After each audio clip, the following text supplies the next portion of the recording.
Welcome along to our Rural Safe interview with Scott Thompson. You have myself, Ali Brunton, and Jenny Campbell from SAYFC here. I'll just pass you over to Jenny.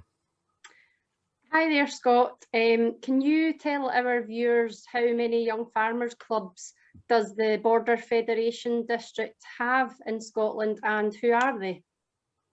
Yeah, thank you for having me. So in the Border Federation District, we've got 4 clubs, and they consist of Ednam, Ettrick and Lauderdale, Teviotdale and Reston. And it's quite a small area, but it's a small area, but it's widespread. But we've got quite a few members, and it's great. We've got a great sort of club community, and we try and get as much events going as possible. And obviously, just because of COVID, it's been difficult, but we've tried our best. But we're looking forward to getting back to all the East and the national events. Good. You kind of touched on it there. Geographically, it's quite a large area that you cover. What are the sort of main towns and villages that Border Fed covers? So yeah, we go from like the English border up into Edinburgh and just below Edinburgh, sorry, and to near Peebles. And so we've got Ednam, which has got Kelso and sort of the Ednam village and areas like that. Then we've got E&L, which is Galashiels, Selkirk, St Boswell's. We've got Teviotdale, which is Jebbra, Hoyk, and that goes as far as Newcastleton. And then we've got Reston, which is Duns and Coldstream, and it goes right to the East Coast. So it is quite a vast area, but you'd think like there'd be a lot of members, but there's a lot of members, but it's not as big as you think it was, because it's that widespread. Good stuff, Scott. And you as a district, but also Teviotdale, your own club, you've been doing quite a lot in piloting farm safety procedures and protocols and sort of training to your members over the last few months. I know last year you had a great plan to do something physically. So what's the background story really, Scott, and why are the district so keen to raise awareness of safe practices on farms and rurally? You know, why are they so keen to learn about the dangers of living and working on a farm? So yeah, it all started in Teviotdale, sort of our area. The reason why we wanted to do it, and then we took it to Border Fed and sort of said it'd be easier if we could sort of all work together and get it done. But the main reason why we wanted to get more people involved and get to know about farm safety and why we should really think about what we're doing in our daily jobs came down to a couple of members that we actually lost in some farming incidents, and it just sort of hit home to how quick something can go wrong, and actually things that you actually don't think about when you're carrying out your job. You might think, oh, it's going to take 2 minutes, it'll be fine, but in that 2 minutes something can drastically change, and you're no longer here, unfortunately. And it's just the fact that working alone as well is that we need to sort of tell our members that you need to look out for yourself and others, but you need to sort of think, think about the job you're going to carry out and the risk that it might actually entail.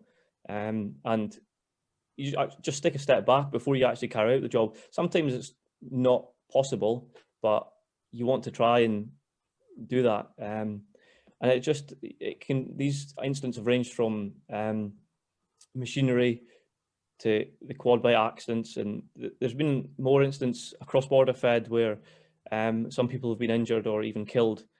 And we just need to sort of show people how the risks, and not even just farmers, rural workers, gamekeepers, people on horses, the road safety, people driving tractors past cyclists. it's just a whole range of sort of areas that you actually don't think that will cover in farm safety, but really it does. And we just want to highlight the dangers on a daily basis of what we're trying to get across. I think it's great how you guys have managed to turn such a tragic accidents into such a positive legacy for your district. I think that's really good what you guys are doing. Could you tell us a bit about what you've been pulling together for the district as your new Rural Safe programme, something that hopefully a lot of other clubs and districts will be hoping to take forward? So yeah, we've been working alongside Jenny, and we've been trying to sort of organise little clips every month of resources that would come out to an accident, or resources that would give advice on how to keep safe.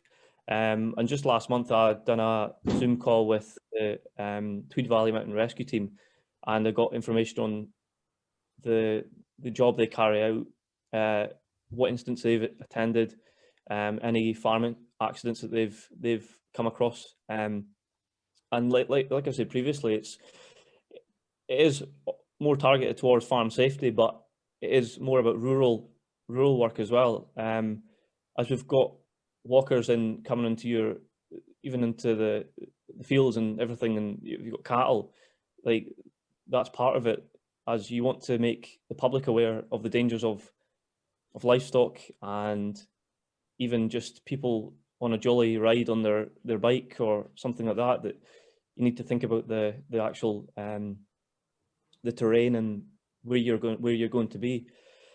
And we're as the months go on, we're going to try and get more resources involved, more people, just to highlight the things that they actually do and how they help us, and the things that you can do to help yourself. As there's a mass of resources out there that you might not think about. Just take the power lines and things like that. There's a number that you call if you've hit a power line, or you've taken a power line down, and a lot of people won't actually know that. They'll just think they won't know the information, and it's just getting the idea out there of what you actually have to do in an instant, because when someone's had an accident, the adrenaline will kick in, and you'll just go into fight or flight mode, basically. And I think some things you won't think about, and then you'll think, I need to, what number I'm going to call, who I'm going to call. As just an example is the mountain rescue. You would think that the mountain rescue would be an ambulance service. You'd call 999 and ask for an ambulance, but it's actually the police that you ask for. So that's one part of the idea you want to get across, is the fact that who you're actually going to call, because it's the time scale of the incident happening and then actually someone getting to you. It's crucial. So yeah, that's part of the way that we're trying to get across, is that the resources that are going to be involved in the accident, who would you call if you actually were to have an accident, and the actual risk assessments that you carry out before you actually do a job, or taking a step back and actually thinking, how else could I do this job that will make it a little bit safer or easier. That's brilliant, Scott. That leads quite nicely into my next question. Do you think that your members within all of your clubs in the borders, but also them and their family members and their workmates, do you think there's still quite a lot of learning to be done in the borders, even though you've started this new programme? You know, do you think they fully understand the types of farm safety as best as they can, or is there a bit of learning? I definitely think there's a bit of learning to be done. A lot of people will say, you'll ask someone about farm safety and they'll maybe brush it off as like, yeah, I know everything, it's fine, that I've got a sticker on my tractor, it's fine. Because you could get these stickers handed out and stick it in the tractor and they'll forget about it, it's even there. They'll stick someone in front of it or something. So yeah, I definitely think there's a lot of ideas on farm safety that need to be broadly explored by everyone, and just sort of getting the idea out there.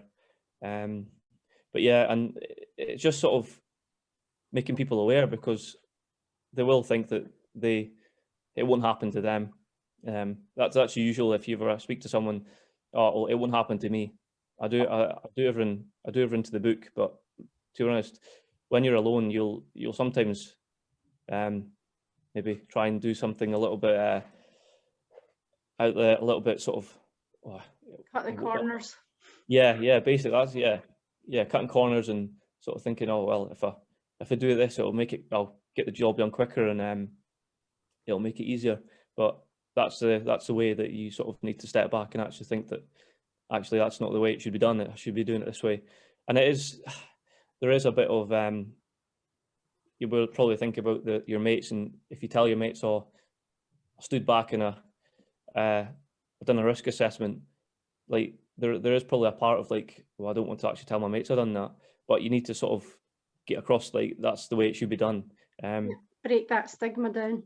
Yeah, definitely, because there is a stigma there that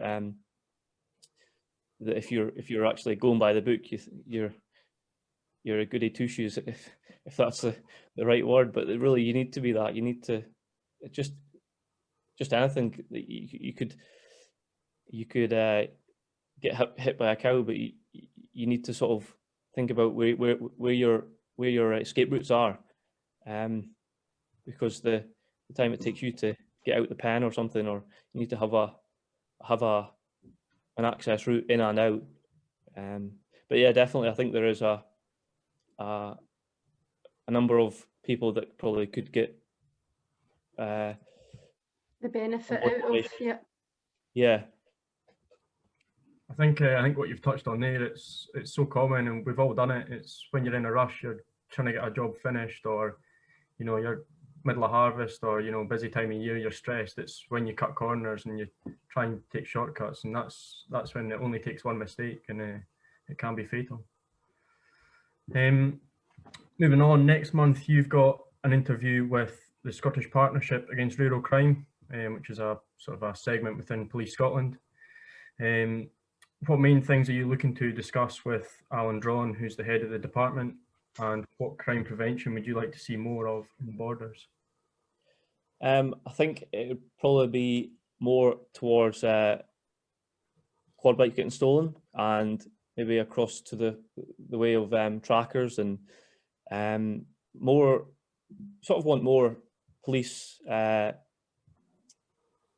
appearance of police going about the countryside, as there isn't enough police going about. You don't see the police going about the countryside, and you don't see them engaging with the farmers and everything like that. I believe that I would say they need to be out and about, even just engaging with, just going into a farm and just talking to the farmer and just sort of saying how they can improve their security, and sort of get onto their his sort of side and sort of ask, like, what do the police actually do if something goes wrong? Because you hear a lot of, if a bike's been stolen, then you ask the farmer, oh, have you heard any more about your bike? It's like, no, I've not heard any more. And it's just the fact that you want to get the idea that the police are actually doing something about it, rather than brushing it off and not actually getting back to the farmer about what's went wrong. And probably just another thing about even like farm safety, bringing that into it, having the security there sort of prevents younger kids or anyone coming onto your farm and sort of climbing on the bales, or climbing up a silo, or climbing anywhere, and having cameras there to sort of, even if there is someone maybe slicing the silos bales, or climbing them and then damaging them, or doing things like that, having that security there to sort of catch them out and make people aware that that's not what should happen. Because even just young kids coming into a farm, there's so many dangers that they could come across and get hurt. But it would probably just come to the farmer and be like, why did you not sort of have this in place just in case that happened? So it's just having that that asking about the way that we could sort of have more security there to prevent people poaching on the farm, young kids coming on, climbing on bales, and just having more, even just there's quite a lot of it, but the livestock getting stolen, or even dogs, like sheepdogs and things like that, having the idea of how we can prevent that from happening more. But I think that's going to be such a great insight, you know, next month in June. I just think that's going to be a really good interview to help everyone understand a wee bit more about, you know, that element of Police Scotland. I think it will be really interesting. Looking forward to it. So have you, final question really, have you as a Border Federation district or any individual clubs within the district, have you signed up yet to the 90 minutes farm safety session that SAYFC mentors are running? We haven't at the minute, but it is something that we are hoping to do, because it's a fantastic resource there to use, and it's great for members to get an insight to what SAYFC are trying to do, and get advice and information. But yeah, it's definitely something that we're going to try and do within the next month or two. Excellent, good stuff. No, it's young farmers have been sort of guided and assisted by Yellow Wellies, so they're the national charity for farm safety. So it's going to be rolled out a good bit more over the summer across Scotland. So yeah, it's just going really well at the moment, just helping to identify risks and dangers on farm and rurally to all our members across Scotland. So yeah, the more we can get signed up in the south, that would be excellent stuff, Scott. I'll definitely get that down here. Super stuff. On behalf of Ali Brunton, the Agri Affairs Chairman, and myself from Young Farmers, we'd just like to thank you very much for your time today, Scott. And yeah, just great work, and continue what you're doing, because it's fantastic that you're looking to raise as much awareness as possible in the south of Scotland. Well done. Thank you very much. Thank you for your time. Thank you very much, Scott. Yep, just what Jenny said, just continue doing what you're doing. You're doing a great job down there, so well done. Thank you. Thank you. Thank you.